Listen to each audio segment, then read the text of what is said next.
nós precisamos atentar para alguns aspectos da santidade. A santidade, ela traz em si mesma um processo que nós chamamos de santificação.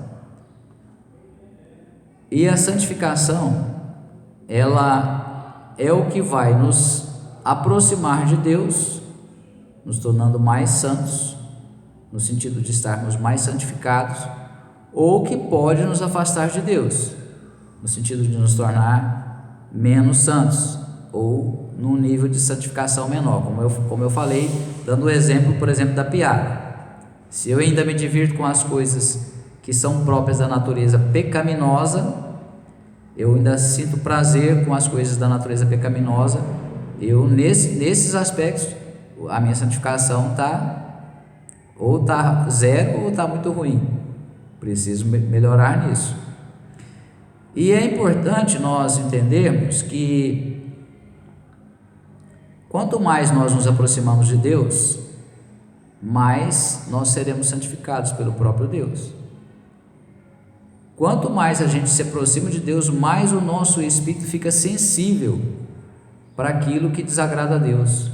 Mais nós entendemos e sentimos o que agrada a Deus, e também pelo contrário, mais nós temos discernimento, mais nós temos percepção daquilo que desagrada a Deus.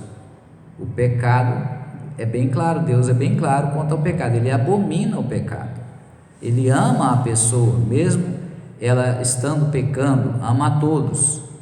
Só que nós sabemos que a forma como Deus ama é diferente da nossa. Então Deus não reprova a pessoa porque ela está no pecado. Ele tem misericórdia dela e dá oportunidades para ela, para que ela se arrependa.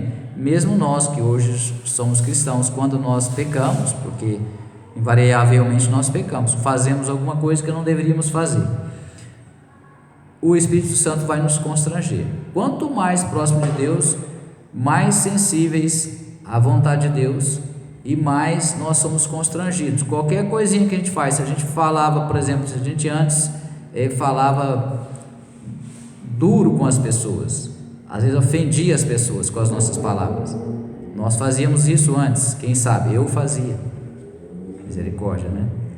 Mas minha personalidade sempre foi muito forte e eu não conseguia, também não tinha controle das minhas emoções e falava pelos cotovelos, como se diz, falava o que não devia. Hoje, graças a Deus, eu já tenho um certo grau de domínio próprio, então eu já não falo mais para ofender as pessoas. Quando eu fico às vezes nervoso ou irritado ou impaciente, falo uma palavra um pouco mais dura com alguém, logo em seguida eu já me arrependo, e eu, se falei, eu vou pedir perdão. Então é assim, quanto mais nós vamos sendo santificados, mais nos aproximamos de Deus, nós vamos conhecendo mais a Deus, e automaticamente nós vamos também nos conhecendo, porque nós não fomos criados, formados para ser semelhantes a Ele. Então quanto mais nós ficamos parecidos com Deus, mais nós estamos conhecendo o propósito original de Deus para nós. A nossa conversão a Cristo, ela não muda a nossa essência, a nossa personalidade, conforme Deus criou. E eu comentei agora que eu tenho uma personalidade forte, então eu sei que Deus me criou com essa personalidade, só que eu tenho que saber como que Deus quer que eu use essa personalidade. E isso eu preciso buscar de Deus, o equilíbrio entre aquilo que eu penso e aquilo que eu sinto. Esse equilíbrio é só pelo Espírito Santo que a gente consegue. Às vezes tem pessoas que treinam, porque tudo é um treinamento. Nós podemos treinar também o nosso espírito até certo ponto, com a ajuda de Deus, para o bem, Ele vai participar conosco. Nesse sentido de termos mais, até mesmo disciplina, para orar mais, para congregar, para ler a Bíblia. Às vezes eu não estou com vontade, mas eu sei que eu preciso. Então, isso tudo faz também parte do amor e do temor. Eu sei que se eu não me aproximar mais de Deus, se eu não congregar, se eu não meditar na palavra, se eu não orar, eu vou ficar fraco espiritualmente. E eu não quero as consequências de uma fraqueza espiritual. Então eu tenho temor. Se eu não me preocupar, não estiver preocupado, que eu posso ficar fraco, e eu não tiver temor, mesmo que a pessoa ama a Deus, mas se ela não tiver temor das consequências, ela vai ficar mais propensa a pecar, mais propensa a errar. Então é importante nós compreendermos que nós precisamos do amor de Deus e precisamos do temor. Amém? Então vamos agora prosseguir lendo na palavra de Deus em 2 aos Coríntios, no capítulo 6. Nós lemos lá o 7:1. Agora nós vamos explicar um pouco, em parte, quais foram aquelas promessas e como que nós devemos nos comportar em relação às promessas. 2 Coríntios capítulo 6, versos 14 a 18, diz assim: jamais vos coloqueis em julgo desigual com os descrentes, pois o que há de comum entre a justiça e a injustiça? Ou que comunhão pode ter a luz com as trevas? Então nós vamos já lendo e comentando. Ele está falando para nós aqui, a palavra está falando para nós, ou seja, Deus está falando comigo, está falando com você e conosco. Nós não devemos nos colocar em julgo desigual com os descrentes, ou seja, eu não devo ter comunhão com a pessoa que é descrente, que não é temente a Deus, que não crê em Deus, que não obedece a Deus, que não quer saber de Deus. Não devo ter comunhão com essa pessoa. Eu posso conviver se for necessário, por exemplo, é um colega de trabalho, é alguém da minha família, não tem como eu não conviver com as pessoas nessas circunstâncias. Só que a comunhão é diferente. O que é comunhão? Por exemplo, quando você vai sentar à mesa para fazer uma refeição, ali é um momento de mais intimidade, é um momento de comunhão. Você vai se assentar para conversar sobre Deus, sobre a Bíblia, sobre algo da sua intimidade, você está passando uma dificuldade, um problema. Você não vai fazer isso com qualquer pessoa, você vai fazer com a pessoa que você tem comunhão. Então eu preciso ter comunhão com as pessoas que são semelhantes a mim. Se eu sou cristão, eu tenho que procurar ter comunhão com pessoas cristãs para tais situações. Amém? Pois o que há de comum entre a justiça e a injustiça?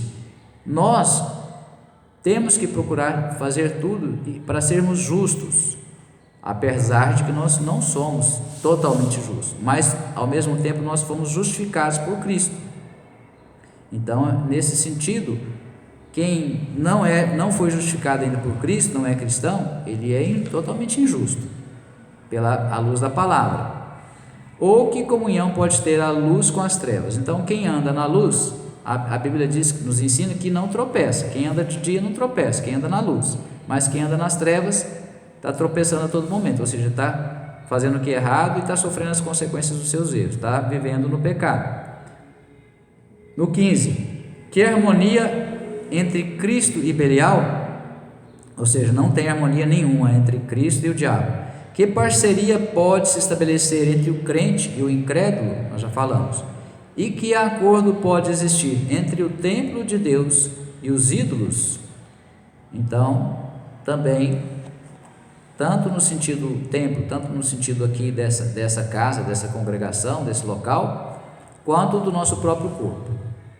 Nós temos que crer no único e verdadeiro Deus. Se a pessoa crê em outros deuses, em falsos deuses, ele tem ídolos que não são deuses, também não tem como eu ter comunhão com tal pessoa. Porquanto somos santuários do Deus vivo, como declarou o próprio Senhor: habitarei neles e entre eles caminharei, serei o seu Deus e eles serão o meu povo. Aqui já faz parte das promessas que o Paulo mencionou lá no capítulo 7. Deus habitará dentro de nós pelo seu Espírito, já está em nós, graças a Deus, e entre eles caminharei, ou seja, vai caminhar conosco. Glória a Deus. Serei o seu Deus e eles serão o meu povo. Então nós pertencemos a Deus, nós somos povo de Deus. Glória a Deus. 17. Portanto, saí do meio deles e separai-vos, diz o Senhor, e não toqueis em nada que seja impuro, e eu vos receberei. Então, a santificação passa por isso, passa pela purificação, ou seja, nós não devemos nos contaminar com aquilo que é impuro para Deus. Se é impuro para Deus, tem que ser impuro para mim também. Serei para vós pai, e serei para mim filhos e filhas, diz o Senhor Todo-Poderoso. Então Deus quer nos tratar como filhos, Ele quer exercer a paternidade, a verdadeira paternidade, que é a suprema paternidade, é a de Deus para conosco. E nós, que queremos ser tratados como filhos, precisamos obedecer a Ele como um pai amoroso, que tudo o que Deus fala para nós fazermos, ou manda nós fazermos, ou deixar de fazer, é para o nosso bem. Amém?